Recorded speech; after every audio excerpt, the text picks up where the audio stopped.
શાપિત બુદ્ધિનું. સ્વામિનારાયણ હરે સંવત 1877 આસો સુધી દ્વિતીયાને દિવસ સ્વામી શ્રી સહજાનંદજી મહારાજ ગામ શ્રી કારિયાણી મધ્યે વસતા ખાચરના દરબારમાં ઉત્તરાદે દ્વાર ઓરડાની ઓસરીએ વિરાજમાન હતા અને સર્વ શ્વેત વસ્ત્ર ધારણ કર્યા હતા અને પોતાના મુખારવિંદની આગળ પરમહંસ તથા દેશ દેશના હરિભક્તની સભા ભરાઈને બેઠી હતી. અને શ્રીજી મહારાજની આજ્ઞાએ કરીને નાના નાના પરમહંસ આગળ આવીને પ્રશ્ન ઉત્તર કરતા હતા. પછી શ્રીજી મહારાજ બોલ્યા છે, લ્યો અમે એક પ્રશ્ન પૂછીએ. ત્યારે સર્વે બોલ્યા છે, પૂછો મહારાજ. પછી શ્રીજી મહારાજ બોલ્યા છે, એકની બુદ્ધિ તો એવી છે જે દહાડાથી સત્સંગ કર્યો હોય તે દહાડાથી ભગવાનનો તથા સંતનો અવગુણ આવે ખરો, પણ રહે નહીં, ટળી જાય. પણ એમ ને એમ ગુણ અવગુણ આવ્યા કરે, પણ સત્સંગ મૂકીને કોઈ દિવસ જાય નહીં. શા માટે છે? એને બુદ્ધિ છે. તે એમ જાણે છે આવા સંત બ્રહ્માંડમાં ક્યાંય નથી અને આ મહારાજ વિના બીજો કોઈ ભગવાન નથી એમ સમજાણું હોય, માટે સત્સંગમાં અડગપણે રહે છે. અને એકની તો એવી બુદ્ધિ છે જે સંતનો અથવા ભગવાનનો કોઈ દિવસ અવગુણ જ આવતો નથી. અને બુદ્ધિ તો એ બેયની સરખી છે અને ભગવાનનો નિશ્ચય પણ બેયનો સરખો છે. પણ એકને અવગુણ આવ્યા કરે છે ને એકને નથી આવતો. તે જેને અવગુણ આવે છે તેની બુદ્ધિમાં શો દોષ છે? એ પ્રશ્ન નાના શિવાનંદ સ્વામીને પૂછીએ છીએ. પછી શિવાનંદ સ્વામીએ એનો ઉત્તર કરવા માંડ્યો, પણ ઉત્તર થયો નહીં. પછી ભગવદાનંદ સ્વામી બોલ્યા છે, એની બુદ્ધિ શાપિત છે. પછી શ્રીજી મહારાજ બોલ્યા છે, એ ઠીક કહે છે. એનો ઉત્તર એ જ છે જે કોઈ જગતમાં કહેતા નથી, જે એને કોઈકનો ફટકાર લાગ્યો છે. એમ મોટા સંતને દુખવ્યા હોય અથવા કોઈ ગરીબને દુખવ્યા હોય અથવા મા બાપની ચાકરી ન કરી હોય તે માટે એમણે શાપ દીધો હોય, તેણે કરીને એની બુદ્ધિ એવી છે. પછી ભગવદાનંદ સ્વામીએ પૂછ્યું છે, હે મહારાજ, એની શાપિત બુદ્ધિ છે તે કેમ કરી સારી થાય? ત્યારે શ્રીજી મહારાજ બોલ્યા છે, એનું તો એમ છે જે એક તો અમે આ માથે બાંધી રહ્યા એ વસ્ત્રને ધોવું હોય અને એક તો મોદ જેવું જાડું વસ્ત્ર તેને ધોવું હોય, ત્યારે તે કાંઈ સરખે દાખલે ધોવાય નહીં. કાંજે આ ઝીણું વસ્ત્ર ધોવું હોય ત્યારે તેમાં લગારેક સાબુ દઈને ધોઈ નાખીએ એટલે તરત ઉજળું થાય. અને જ્યારે જાડા વસ્ત્રને ધોવું હોય ત્યારે તેને 2-4 દિવસ સુધી પાણીમાં પલાળી મૂકે ને પછી અગ્નિએ કરીને બાફે ને પછી સાબુ દઈને ધુએ ત્યારે ઉજળું થાય.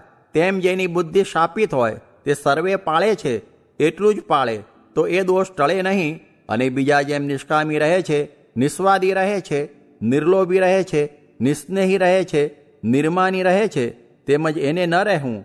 બીજા નિષ્કામી રહેતા હોય તેથી એને વિશેષે નિષ્કામી રહેવું, અને બીજા નિર્લોભી રહેતા હોય એથી એને વિશેષે નિર્લોભી રહેવું, અને બીજા નિસ્વાદી રહેતા હોય એથી એને વિશેષે નિસ્વાદી રહેવું, અને બીજા નિસ્નેહી રહેતા હોય તેથી એને વિશેષે નિસ્નેહી રહેવું, અને બીજા નિર્માની રહેતા હોય તેથી એને વિશેષે નિર્માની રહેવું, અને બીજા સૂઈ રહે તે કેડે ઘડી મોડું એને સૂવું, અને બીજા માળા ફેરવે તેથી એ વિશેષે માળા ફેરવે, અને બીજા ઉઠે તેથી ઘડી વહેલો ઉઠે.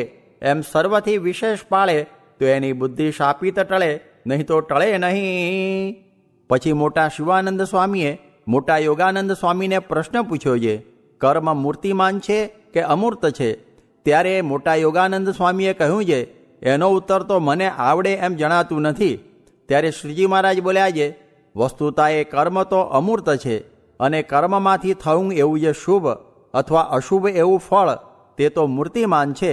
અને જે કર્મને મૂર્તિમાન કહે છે તે તો નાસ્તિક કહે છે, કારણ કે કર્મ જે ક્રિયા તે કાંઈ મૂર્તિમાન ન હોય.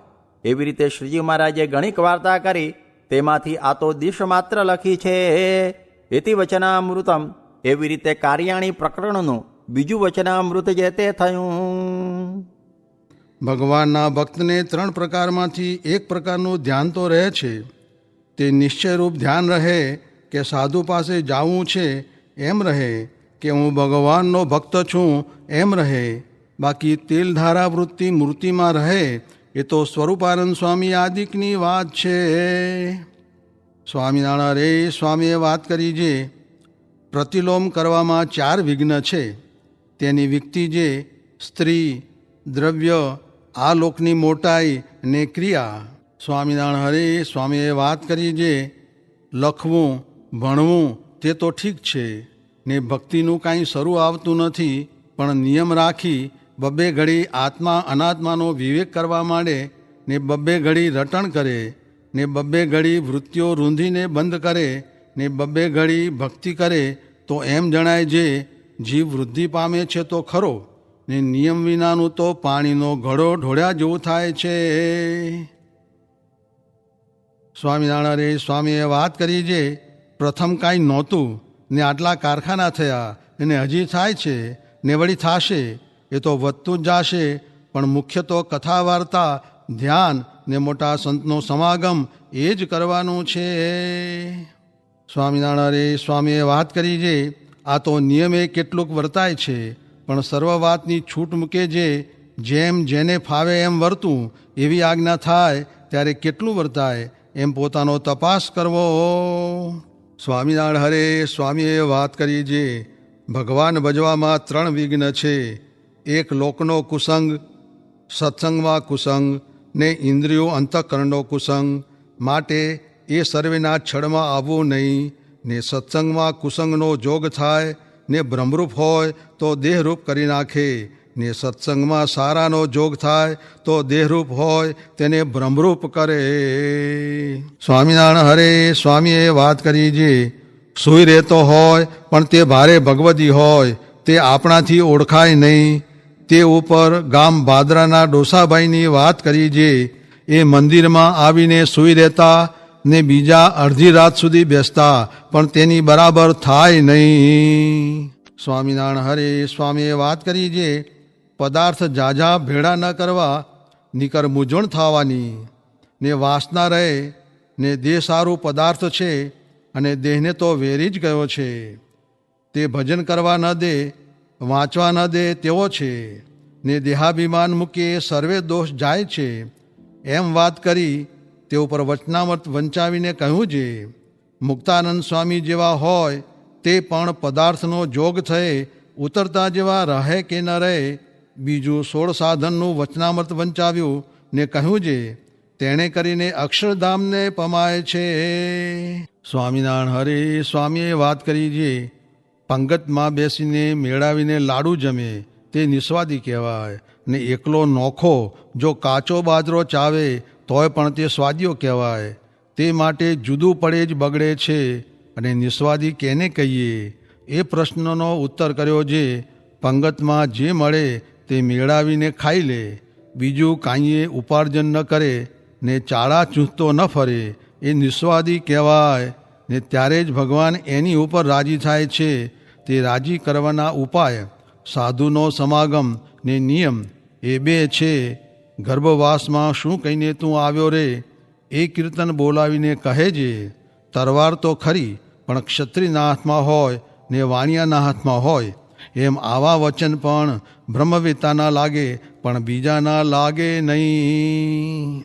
સ્વામિનારાયણ હરે સ્વામીએ વાત કરી છે, હે નાથ, હે દયા સિંધો, હે કૃપા સિંધો, હે કલિદોષ નિવારક, હે ભક્તિ ધર્માત્મજ, હે યોગ કલા પ્રવર્તક, હે વર્ણિવેશ દર્શક, હે શાલગ્રામ તૃષાહર, હે બ્રહ્મવિદ્યા પ્રવર્તક, હે અધમોદ્ધારણ, હે પતિત પાવન, હે અશરણ શરણ, હે શુદ્ધ એકાંતિક ધર્મ પ્રવર્તક, હે હરિજન વલ્લભ, હે નિષ્કામ ભક્ત વલ્લભ, હે નિષ્ઠિકાગ્રણીન, હે ભક્ત વલ્લભ, હે સ્વામિનારાયણ, હે નીલકંઠ, હે હરિકૃષ્ણ, હે હરે, હે નારાયણ, હે ધર્મ ધુરંધર, હે સર્વજન રક્ષક, હે સહજાનંદ સ્વામીન, તમે મારી ઉપર રાજી થઈને મને પોતાનો એકાંતિક દાસ જાણીને મારા હૃદયને વિશે નિત્ય નિવાસ કરીને રહેજો.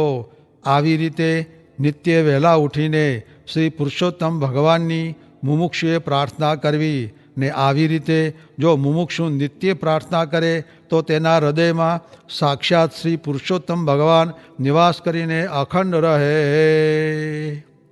આવી રીતે શ્રી પુરુષોત્તમ ભગવાન અગણિત જીવોનું કલ્યાણ કરવાને અર્થે પોતાનું જે સમગ્ર ઐશ્વર્ય પ્રતાપ તે સર્વે જીવને સહેજમાં દેખાડતા હતા. તે ઐશ્વર્ય પ્રતાપ તે મૂળ અક્ષર મૂર્તિ સદગુરુ શ્રી ગુણાત્યાન સ્વામીએ પોતે દીઠેલું, તેમાંથી આ તો સંક્ષેપ માત્ર છે.